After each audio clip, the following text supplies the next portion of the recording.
Dr. Bias, we are so thrilled that you took the time to chat with us today. I have so many questions. There's so many things that I feel like we can kind of navigate in this conversation, but I just want to first thank you for your time. You could have been anywhere today, but you chose to be here with us, so we're very, very grateful to you. Well, Brennan, the honor and privilege is indeed all mine. I am just overwhelmed that people are still asking me for interviews 36 years later. Yeah. So the honor and privilege is mine to be a part of this historic event. Yeah, I mean, honestly, when I was telling my team about this, I was like, we're going to Maryland. As I mentioned to you before we started this conversation, we're coming to Maryland. We are in the location, and we just want to honor you in this conversation. Thank you are so a true much. queen, and we're really, really grateful. I guess the way in which I want to kind of start this conversation is really kind of thinking about you, right? When people say, who is Dr. Lonise Bias, what should they say? Well, first of all, I have to go beyond Dr. Lonise Bias. There was a time in my life where we had the good life. And that's the way I kind of do an introduction of myself. And in the good life, it's where things are going pretty good. I was Mrs. Lonise Bias at that time. I had my 4 children, my husband. We lived in Prince George's County, Maryland. And then there was an evolution to Dr. Lonise Bias. And so you start off with what we call the good life. And the good life is where things are going along pretty good, Simple. But you still have things that you wish were different, but it's still the good life. And I learned that in my evolution to Dr. Bias. So we had the good life, and life will offer you the nightmare. And the nightmare came, and I was still Mrs. Lonise Bias. The nightmare came, and it's not until the nightmare comes that you realize you were in the good life when you wanted things differently.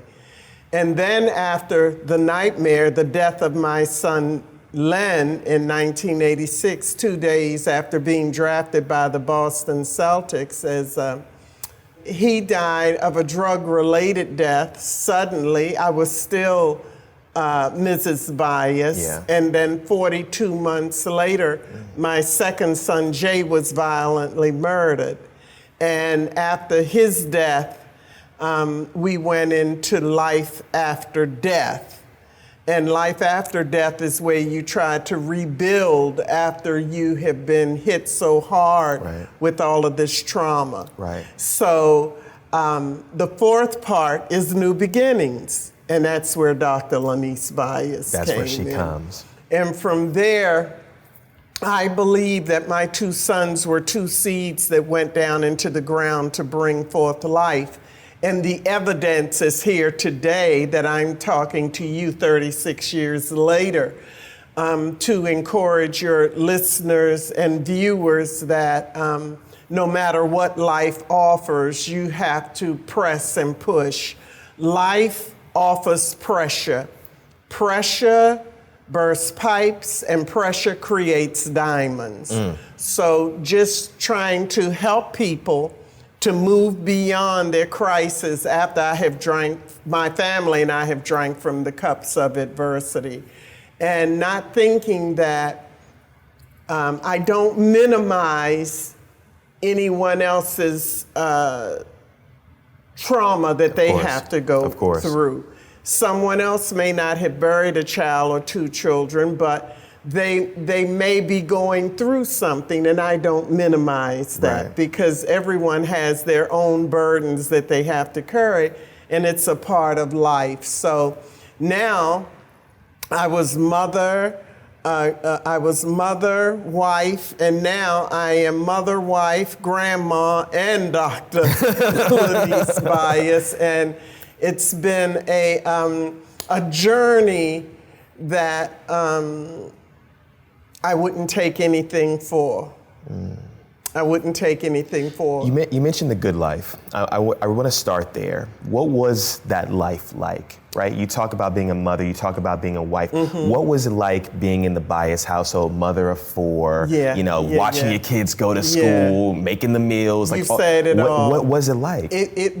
We were just an average family.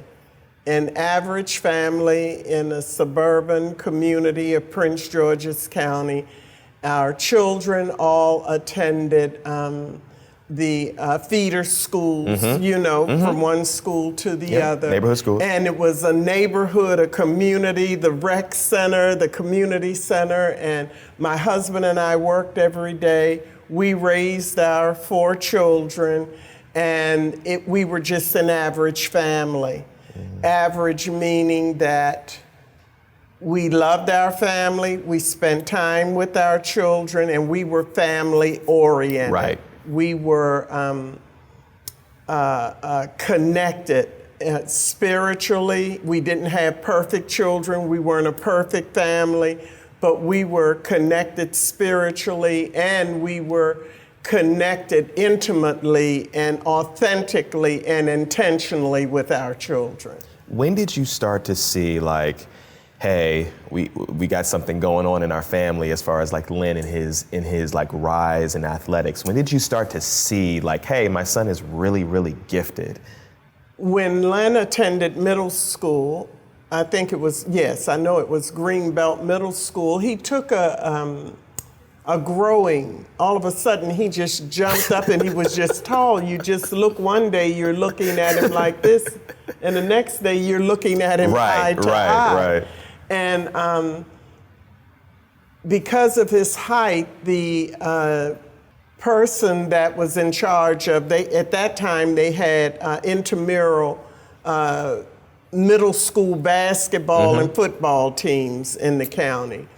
And Len began to play basketball. He had an interest in basketball there. And after leaving middle school, because it was a feeder school, the coach at the middle school told the coach at Northwestern High School, we have someone that you may be interested in playing basketball at Northwestern.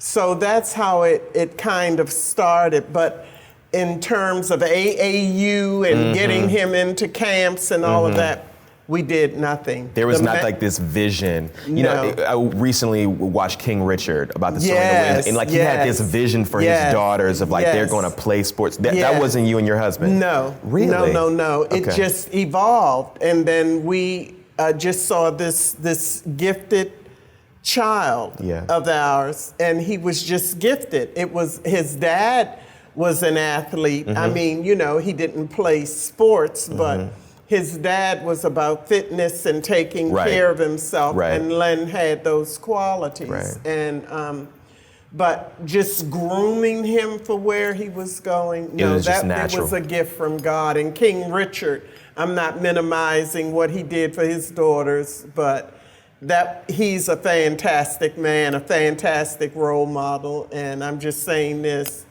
No one will ever take Serena's crown, ever, because you will never find a father that did what he did. Right.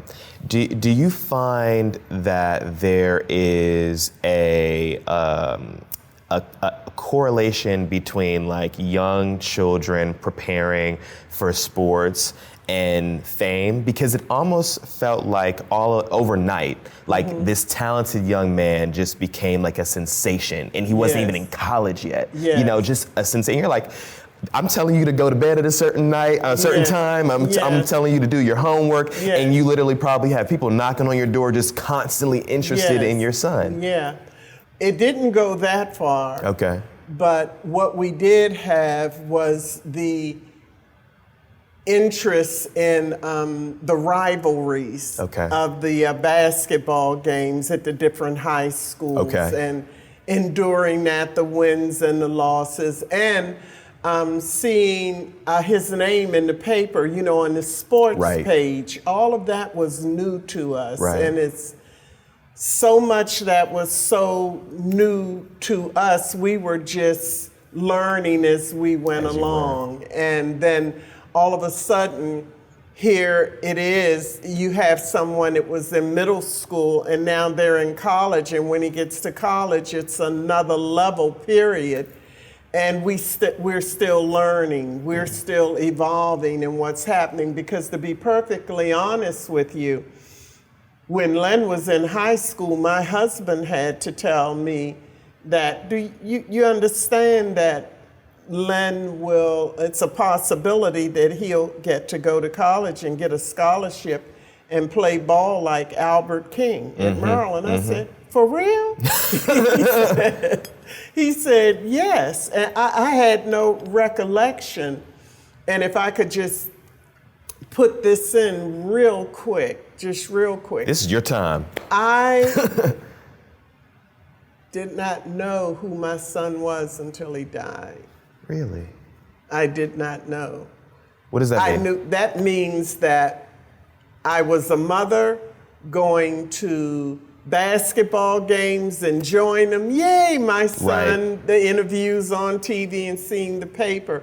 But when he died, it affected the sports world globally. Right. And politics. I mean, the letters and the cards and the condolences that we received from every level of society, every level. I did not know who he was until he died, and they told me the church, I just assumed we would have his viewing at our church because it was just going to be family there. Cuckoo. I didn't know who he was. Really?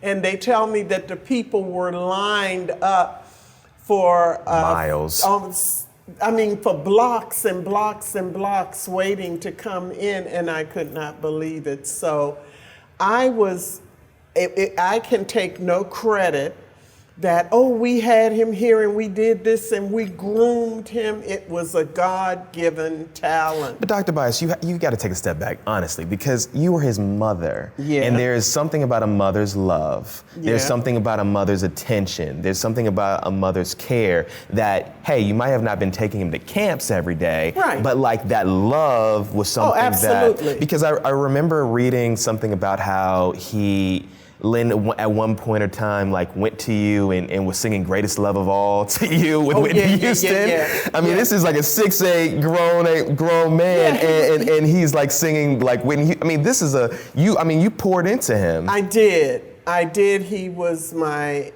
eldest son, my firstborn, and I poured into him love and compassion. And what I learned, and I tell parents all of the time, you have to allow your children to love you. You know what I mean? So I learned to relax and let them love me. As parents, you can be, Mama, can I go to bed? Mama, can I shut the door? Mama, can I? It can drive you crazy. Yeah. But parents have to relax and allow their children to love them, and that's what I did. I let him in, and when I let him in, allowed him to come in even when he was in high school and just talk, we had relationship. Right. He would come in and throw his keys in the chair and say, Mom, look at this. I didn't know what a six-pack was. I tell you, I'm dumb. I did not know. And he would say, take your fists and hit me in my stomach as hard as you can. And I laughed at him. I said, I'll hurt you, boy. He said, Mom, you can't hurt me. Come on. And I hit it, and it was like a brick wall. And he just laughed. And you're like, oh, my hand. Yeah. And then the Whitney Houston piece, as I said, I have been people have asked me about my faith and how did you go and get faith when Len died to be able to stand. And with faith, you only get out of it what you put in. And I am a born again believer, and I was then. And my faith I had poured into my faith. So when the crisis, the chaos came, God gave me strength to stand. it's no way in the world that I could have endured what I have endured and still care about people Or anything. anything, Yeah. and not hate. Right. Not hating Right. and bringing up, over and over and over again, revisiting. Was there a part of you that really kind of thought, my son has a great opportunity to go to college and this could be a way for free education, not even thinking about the MBA or anything afterwards? Was there an aspect of that was in your mind? Absolutely, and I wanted the best for him. And this opportunity, I said it would be great for him if he could manage the basketball and his studies as well. What's his major? I can't even remember. Okay. One of the things were interior design. Interior design. Interior design. Really? I mean, he had an eye that you would not believe. Just the way he dressed, the way he carried himself, and to see him evolve from this little boy into this man that enjoyed life. And I can remember him bringing me stones home saying, "Ma, isn't this stone beautiful?" Or bringing in a piece of a flower or something. "Isn't this pretty, Ma?"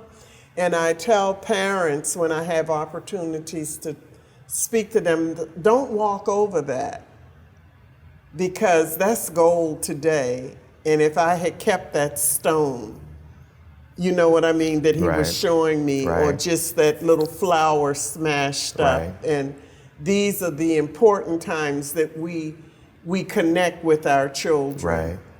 But thinking about him going to college, I was excited for him to get a college education. Did you want him to go to Maryland? Well, he had letters from all over I'm the sure country. he did. I'm sure he everywhere. did. And we thought Maryland would be good because, the family would be able Proximity. to see the games. And, it was right in the community and just kind of homegrown. Right. And we were very excited about it. And then him just going to college and playing. But then on the other side of him going to college and playing, then here comes this other burst. It happened in middle school. He started playing, and that was a growth, a progression. Then he gets to high school. That's another progression. And then, wow, we hit Maryland. Well, you think you have gotten the gold ring because he's going to go to school, get an education, and get on with his life. Right. And then he excels even more. And then there's talk about the MBA. When he was in college, you talk about attending these games, and I can only imagine what kind of parent you were in the stands. But like when you think about some of his college games, like, are there any games that stick out to you the most that you still say, like, that was a really good game? That was a really good game. Well, they were all good games. We thoroughly enjoyed the moment in the season. We really, really did. And in the seasons, you have your ups and downs. But I can remember one game in particular. He knew where we were seated, and he was getting ready to shoot a free throw, and he was bent over, and he just turned his head that way and nodded, and smiled and made his shots. The game. He nodded at you. Huh? He nodded at you. Yes, and always the games with North Carolina, the rivalry. And I've been looking at some of those old. I mean, like playing against Michael Jordan and all. I mean, like, and it's just incredible, right? Like, just iconic moments that like you're just living, and like you're in the moment watching these, and like to see as the years go on, and like this is where it all started, right? And the energy. I mean, you feel it when watching those videos. It's like people were invested, Dr. Bias. This was like not a regular thing. Like it was something going on in there. It was. I mean, maybe you could share more about like that experience in some of those games, because I mean, the passion was incredible. Yes, and I can remember just you saying that Seniors Day a game at the University of Maryland, people were weeping because it was over. Really? They were weeping. They came up, there's a photo of my husband, Len, and myself standing on the court. And I can remember people just coming up, just crying. They were so Because he was sad. graduating. Because he was leaving, right. Wow. Wow. And I almost think, I think spiritually sometimes, and I say, well, my family say most of the time, but anyhow. Everybody needs a praying mother. Yes, absolutely. But it was almost like they were saying goodbye because it was so solemn. They were just crying. People were crying and they didn't want him to go. Did you ever get frustrated with that? Did you ever just say, like, let my son have some space? You know, let him be a college student. Let him develop the way he needs to. No, it was Back part off. of the process. And I think what we have to understand in life is there is a process for everything. And when I first started traveling and speaking after Len's death, people would ask me, well, how do you sit in the airports all day? How do you fly? How do you stand that? I had to endure the process. Yeah. So this is what comes with it. Okay. So you honor the moment because it's only a moment. Yeah. It's only a season. And it's fleeting. That's right. Yeah. So you honor everything that comes with it and store it as a memory. You know what I mean? And not so much of people got on my nerves or why do you keep bothering my son? Yeah. The only things that would agitate me is because Len was such a powerful player. They would pick on him and when he would go to games in high school and some in college, you know, calling him names and stuff like that. But that comes along with the territory and it passes, you know. It passes.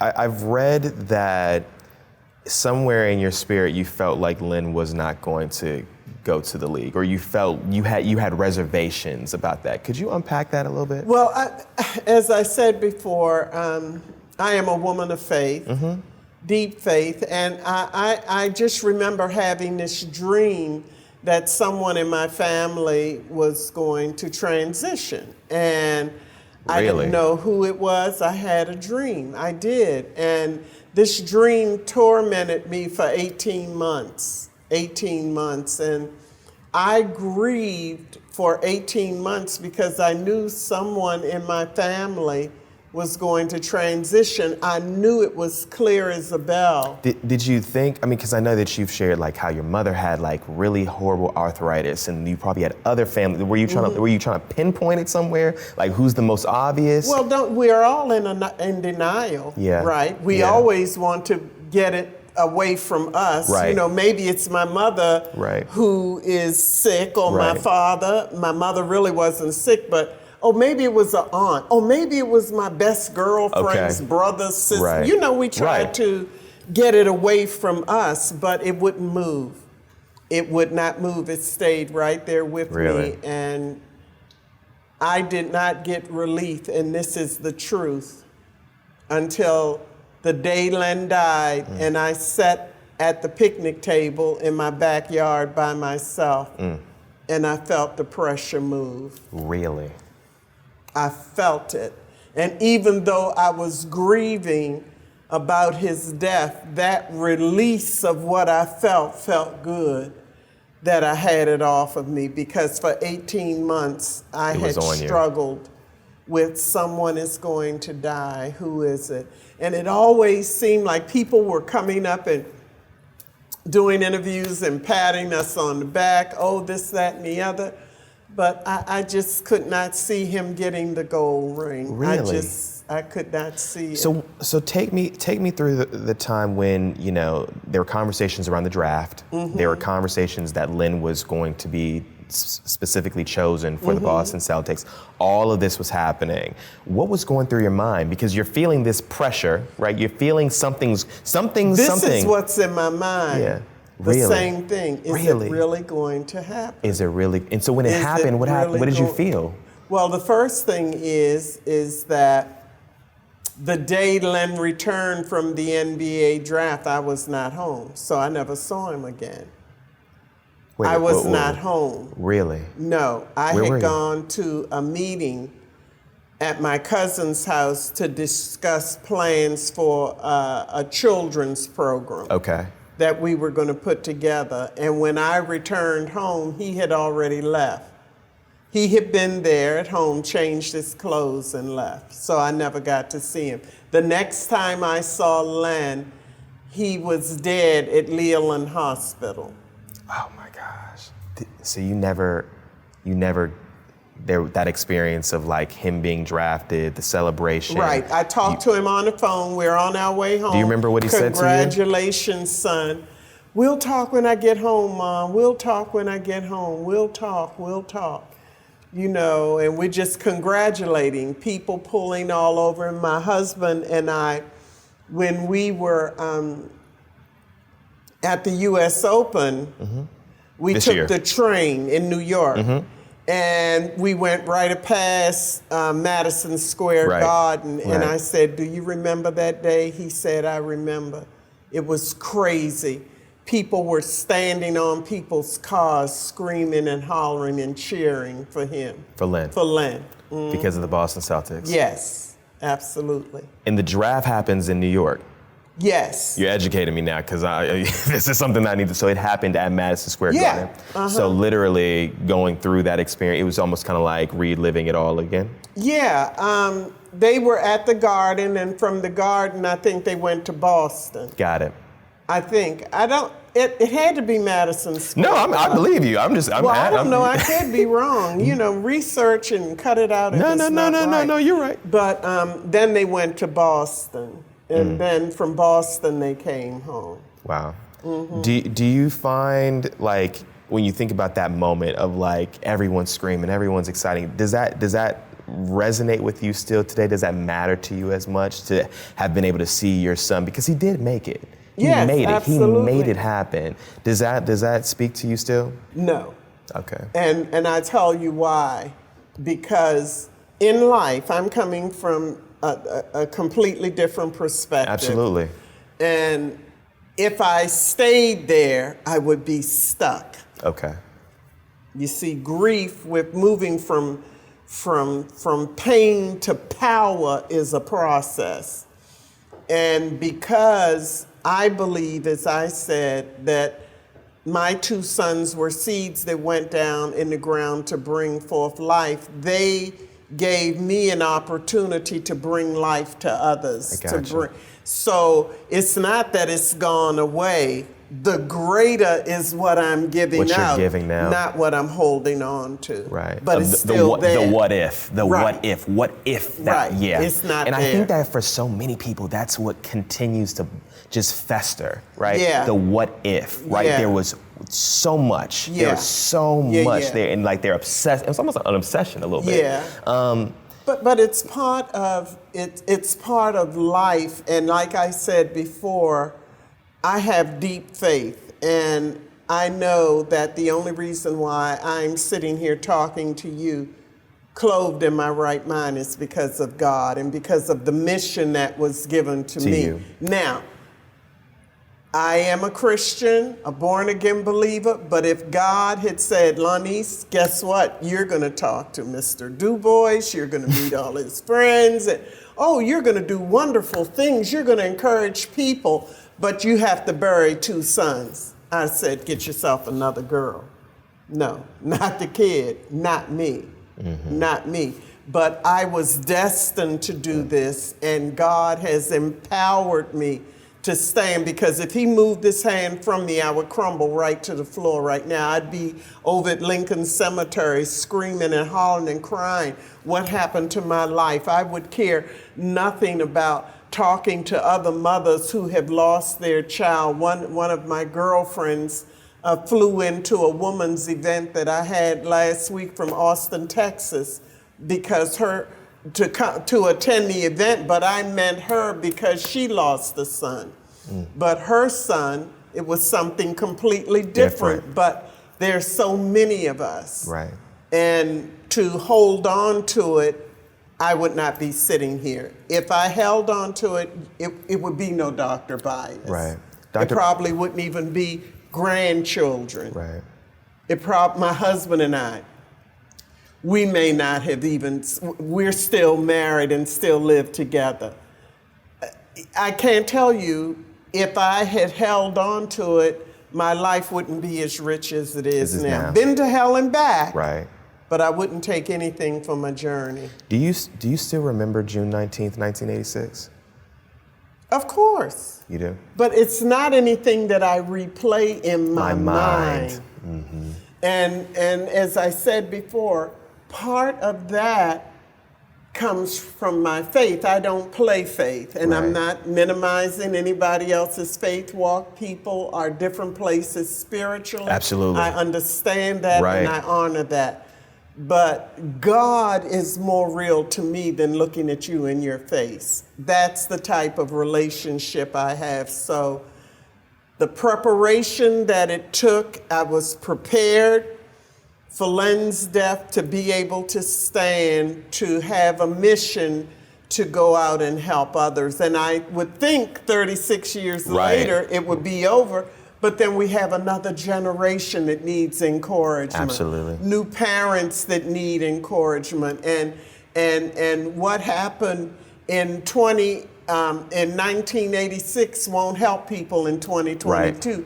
You have to raise your game. Right. It's a different world. A different world. And you have got to come and let them know that they still honestly, can make it. You've been so consistent for so long. I was watching the press conference from, it was like 1986 or 1980. It was the first press conference you and your husband did, and you were in your house. And I'm hearing you now. I'm sitting in front of you now, and I'm almost in disbelief, Dr. Bias, that literally in 1986 was the first press conference that you had all these reporters in your house, and they're asking you all these different questions. A lot of them asking you the same questions over and over again, and you're literally saying, my faith. My faith. Exactly. And honestly, you know, we talk about like the strong black woman, right? And what does being a strong black woman mean in today? And there's some people who say, you know, we're sick and tired of being tired. We're sick and tired of being strong. We're sick and tired of having to hold everyone up. And I'm looking at you, and I'm thinking about you in 1986. I'm thinking about that press conference, and I'm like, here's a mother who has to answer all these questions. Everyone has all these speculations. She's trying to keep her family together. She has 3 children who are grieving, you know, and you had said, they had asked, well, what's coming back to normal, right? And your husband's like, well, I've just started going back to work. The kids are starting to go back to school. And they're like, what about you, Mrs. Bias? You know, what are you doing? And you're like, I'm still at home. I'm taking my time, right? Because God has a plan. And I'm like 36 years later, and you're still, and I'm like, what? Wait, I mean, yes, God, right? For yes, real. no, for real. I'm not, but I'm like, literally, like the consistency. Almost like when you think about how much your son probably had to train in basketball, and I'm like, there is a level of consistency here that like literally, you know, has carried you through, right? Carried you through the decades and the generations. And you know, I want to talk to you about this because I know everyone is always asking you about Len, and rightfully so. Len was incredible. He's an icon. He forever will be. But there have been interviews that you've given, there have been statements that you've made that you were talking about the experiences of Jay, right? Especially afterwards, right? And the experiences of dealing with Jay's death and the anger that you felt around that. And I also want to acknowledge, because there was a conversation, an interview that you had, and you had mentioned, and you didn't finish that thought. And I was like, if I ever talk to her, I'm going to let her finish this thought. I hope I can remember. No, because I'm going to set you up to finish it, because I know you know. You talked about the cruelty that Jay faced after Len's death. And I want to give you the space to share that, because a lot of times we always think about the tragedy and we think about like everything around that, but we don't think about the people that were left behind and what they had to face and deal with. And you know, you see the pictures of Jay at Len's funeral, and he loved his brother. And that is like, I don't have to watch a video, I don't need to see a tape, I don't even have to talk to you. The pictures say is that he loved his brother. Can you talk a little bit about him? Yes. My sweet, precious Jay when you see people who are not in your immediate family or part of your extended family suffering and a community suffering, what do you think his brother went through? I can remember them being, I have a picture of them in when they were little boys, and back in the day when they had football uniforms, they called them suicide helmets, because if somebody hit you, you know, you would just get hurt. So I had pictures of them together in these little football uniforms that weren't real football uniforms. Yeah. You know, that's why they called them suicide. And then I have memories of them playing like they were Muhammad Ali and Howard Cosell. And they would take my little cassette tape, and one would be Muhammad and the other would be Howard Cosell. And you see all of the memories of them playing together, taking our cat Tasha, putting her in a pillowcase and turning the vacuum cleaner on. Oh no. Yeah. So, I mean, you think about all of these things that we were family. Yeah. We were family. We were family. And you think about all of these childhood memories and bringing them up together, and the pain of my husband, the whole family, Jay and my son Eric, my daughter Michelle, and my husband and myself. But Jay took it the worst for 2 reasons. People were cruel to him because so many people were mad that Len died, and they believed that Len took his own life. They were mad. So they were mad at Len because they believed he took his own life, so they were mad at Jay. Then you have the people who are in your realm of influence who act like they're with you, but they're really not. Right. They're really glad it happened, Right. that he didn't get the gold ring. And then you're dealing with the grief of the loss of your brother and trying to find something or someone to fill that void. It was hard work with Jay, and he pressed and he pushed on, and the day he died, when he was murdered, and I went to the hospital, the same hospital, with the same bad news. The same hospital that Len. Yeah. Oh my And goodness. my daughter, the same waiting room, I knocked on the door, my daughter opened the door, and I said, well, how's Jay doing? And she said, Mom, Jay is gone. I said, gone where? She said, Jay is dead, Ma. I said, And I went in that room and took my fists and beat the walls in. I took the lamps, I threw them up against the wall. It was trashed when I left. And the nurse came to me and she said, oh, we have Jay ready for you to look at. And I could have literally just hit her in her face. I said, I'm not looking at him. I'm not looking at another one, because we looked at Len 42 months later. Dealing with Jay's experience. Yes. Versus dealing with Len's experience. How did they differ, or were they the exact same? They were the exact same, only Jay, both of them were a surprise, because I was really mad with God. I locked myself in the room for 3 days, and I wouldn't talk to anybody. I didn't want anybody. Someone would bring me a glass of water, and I'd take it and throw it up against the wall. And the thing is, I can remember sitting on the sofa in my living room and wanting my mother. And my mother had died 2 years later, and I said, if my mother's here, she would understand. Right. She would understand. Right. And as God in his mercy had a woman sitting next to me who had lost her son. So she wrapped her arms around me, and helped me. So It was rough. I feel like in many ways, anger can be validated, right? You can validate your anger. You can't stay in anger, absolutely. but you can validate your anger because loss can make you angry. Absolutely. Did you ever say it didn't have to be like this? Somebody could have did something better. The University of Maryland could have did something better. His coach could have did something better. His friends could have, there are so many places that I personally, when I think of this story, that I could go, and especially with Jay, it's like, who can be so cruel to take another life? Like when you think about those things and you think about everyone who was around your sons, right? On top of the love and everything that your husband poured into him. Did you say what were you mad at anyone or mad at something, outside of that?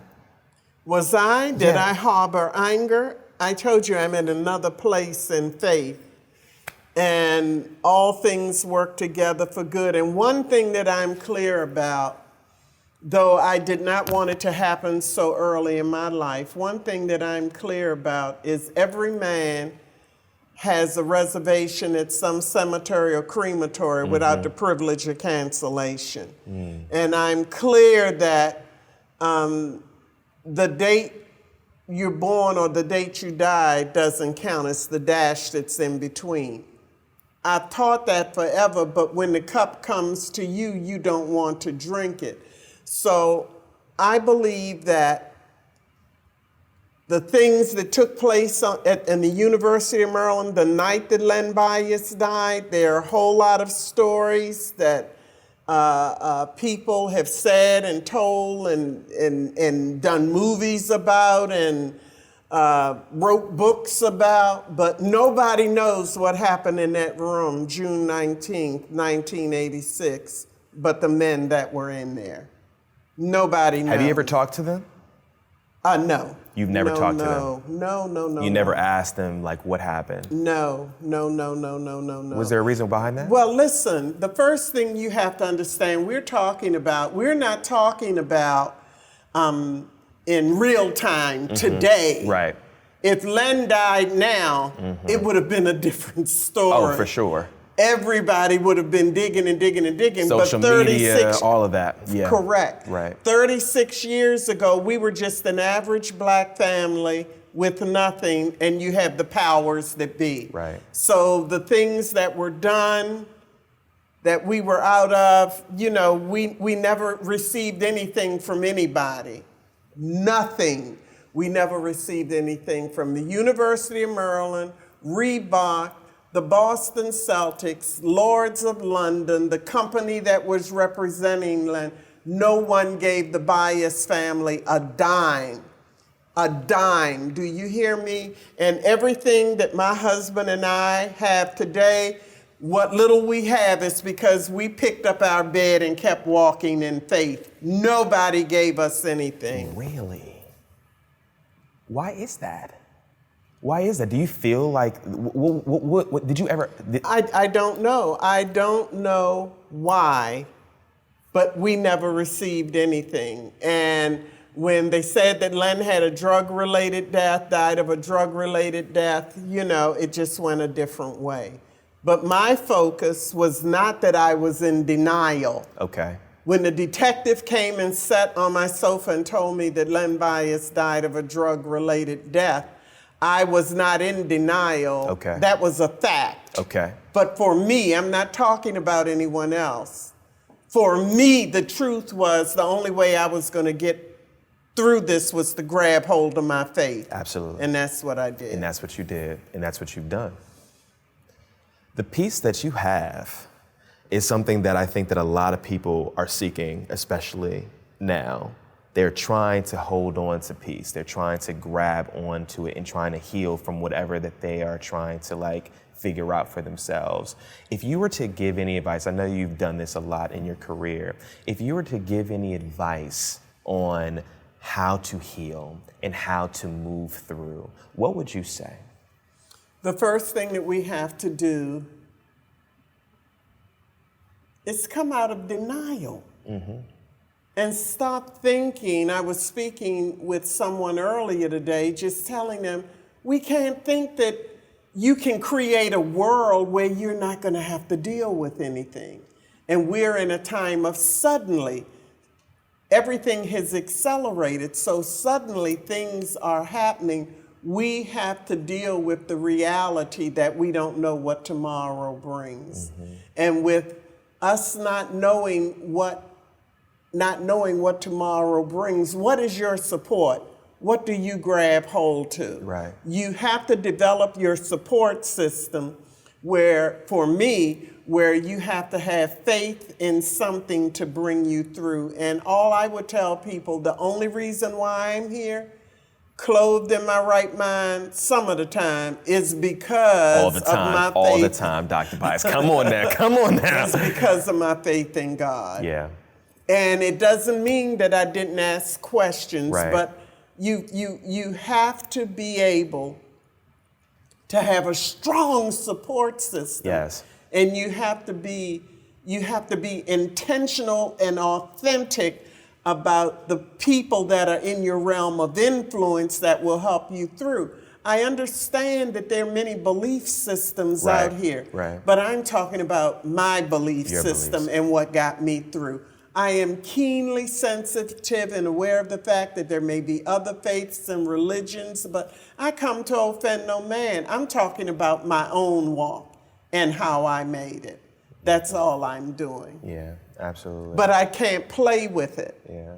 You know, people can pray, but do they believe when they pray? Yeah. You have to believe when you're praying. You know, it's another entirely different spiritual component about me in terms of how I stood. But I don't have any cut cards. I don't have a shortcut because I had to literally walk this walk by myself, finding my way with my family and my support system. You mentioned life after death, and I want to talk to you a little bit more about life after death because I think that the story doesn't end on June 19th, 1986. There's so many amazing things that you have done since then, which brings us into this conversation.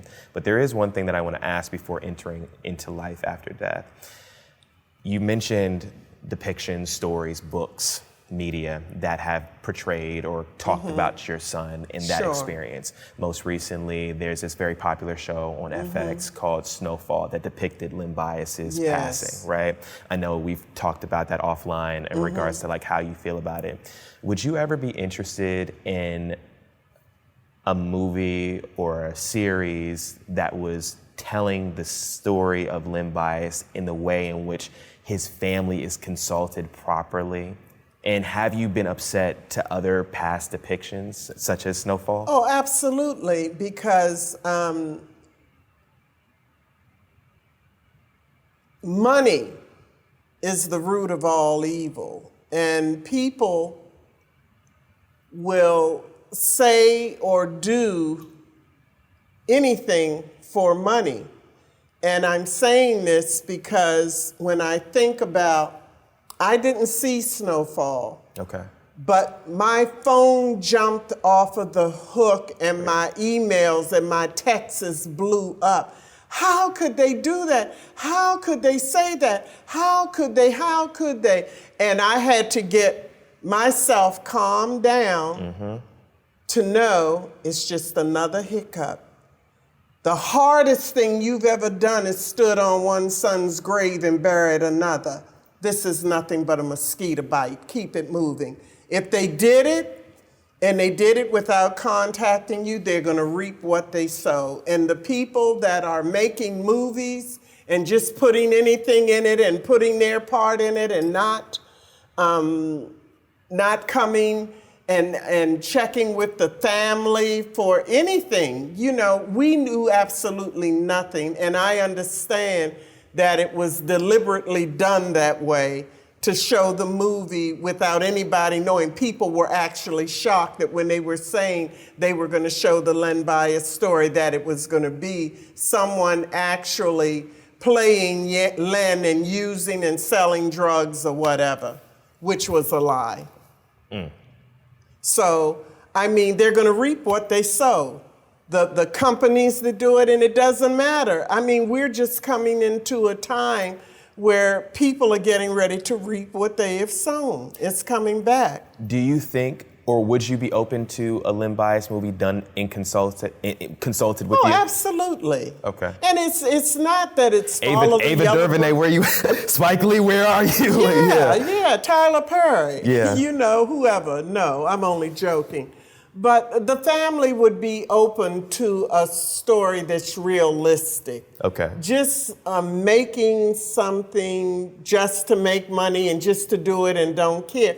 It's going to come back on the people that came up with the idea that we're going to do it this way. We don't give a hoot about the family. We don't care.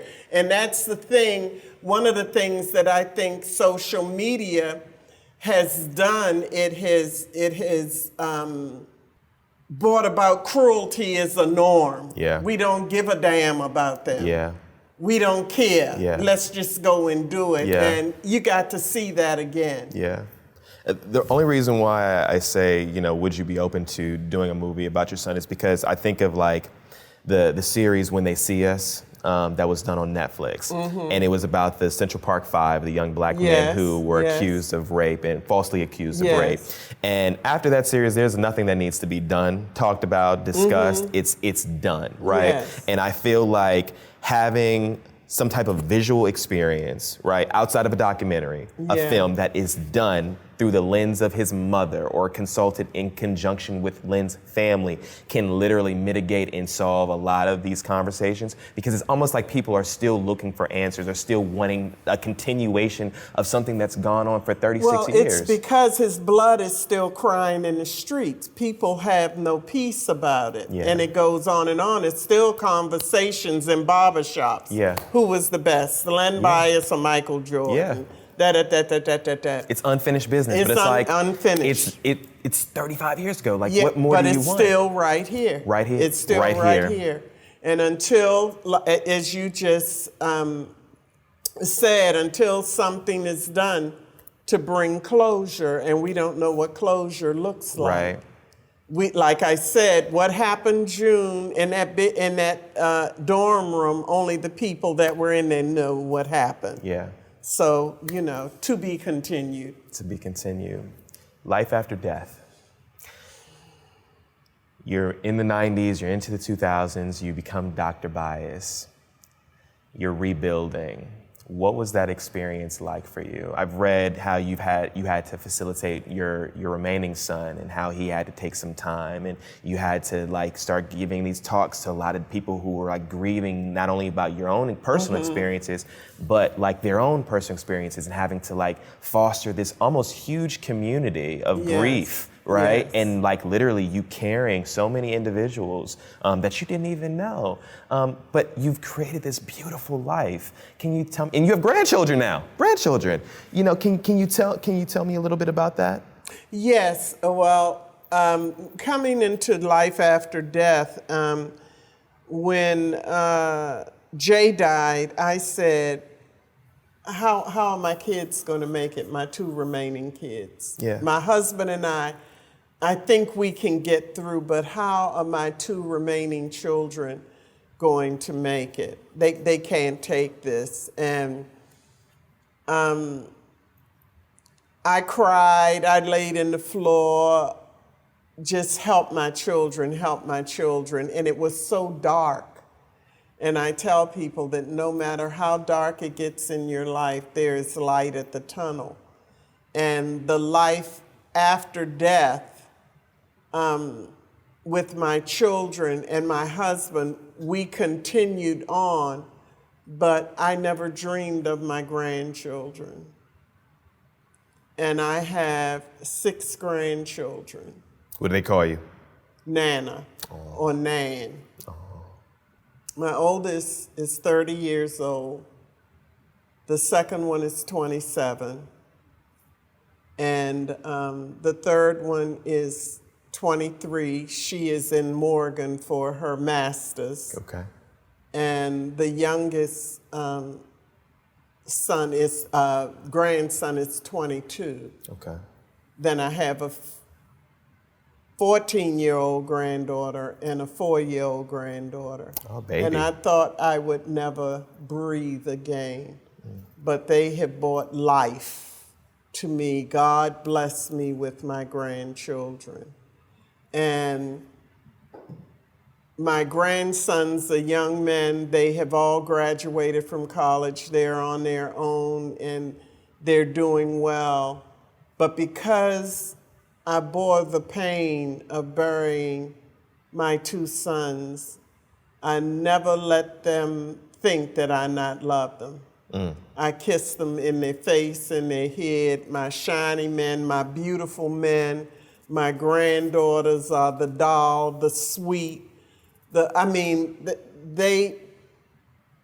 non-marketable cannot be replaced. Absolutely. So it's not that I grab hold of them, my grandchildren, and say, oh, I'm holding on to them, they'll never leave me. No, my reality is, as I said earlier, everybody has a reservation at some crematory or cemetery without the privilege of cancellation, and we don't know the date, the time, or the hour. But I love them, the gifts that God has given to me. And my daughter and my son, them moving forward in their life, and then from life after death, rebuilding presentations. Now, the first presentation that I gave was at the University of Maryland. Really? Yeah, at Len's memorial service. And when the mothers handed me the flowers, and I said, then Len will do more in death than he could have done in life in helping people. And just Monday, a 60-year-old man wrote me, an attorney. I did not bring it with me, but I get these letters and emails.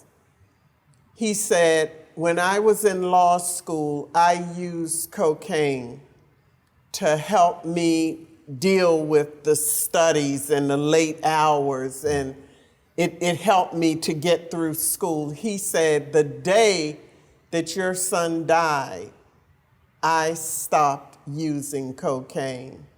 And he said, I have been telling people this story for years. This man is 60 years old. And he said, I have been wanting to tell you this for years, but your son saved my life and has saved the life of others.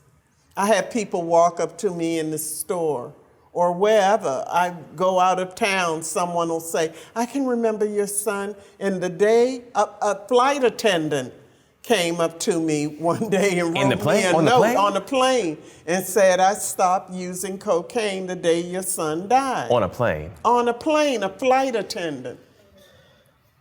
So he's really done more in death, he and Jay, and the messages that I bring, I speak to the heart. I don't speak to the mind. I just bring practical, grassroots methods or messages just to help to improve their lives. That's all. Because none of us are perfect. All of us are becoming, and all of us are work in progress. Work in progress. Work in progress. Len's about to get another award. Yes, Len is being inducted into the Maryland State Athletics Hall of Fame. We're very, very happy to work with the group that is putting this together. It's unfortunate I won't be there because I have another commitment, but my husband and my son and my grandsons will be there. They'll be there. If there's anything that you can think of that you would like to share with our listeners before we close, I just want to give you the floor. Because honestly, like, I don't even have any more questions for you, Dr. Bias. I mean, just the brilliance and the love that you have is just incredible. Yeah. I just like to encourage people not to be weary in doing well. Don't throw in the towel. The hard times and challenges that we are dealing with are designed to help us dig deeper and get to the non-marketable gifts and talents that we have within us. We have more to give. We have more to give. Just don't be weary in doing well, and check yourself spiritually, you know, where you are. I know everyone is not a Christian as I am, but I understand and believe that the importance of self-love and unconditional love is so important. So just get up off of yourself. Stop beating yourself up. Comparison ruins contentment. You know what I mean? When you're always comparing yourself with someone. Just lighten up off of yourself. Mm-hmm. Stop beating yourself up. Just learn to discover who you are. Yeah. And find peace within, and not going along to get along, and you don't have to be on every ship that sails. Right. Just taking time to know who you are and understanding that life has seasons. Summer is the time when everything is going well. Winter, fall is where you reminisce about how good the summer was. Winter is where you cry, you hurt, you ache, and you're saying, what's happening to my life? Why me? This is not fair. And always remember the fourth season, spring, new beginnings starting over. And where we get confused is when we're going through winter, we will make our entire life winter. But in our lives, it's still summer somewhere, it's still spring somewhere, and it's fall somewhere. And when you can identify those seasons where the sweet spots still remain, it helps you get through your winter. The best is yet to come. Thank you so much. God bless you. Thank you. Thank you.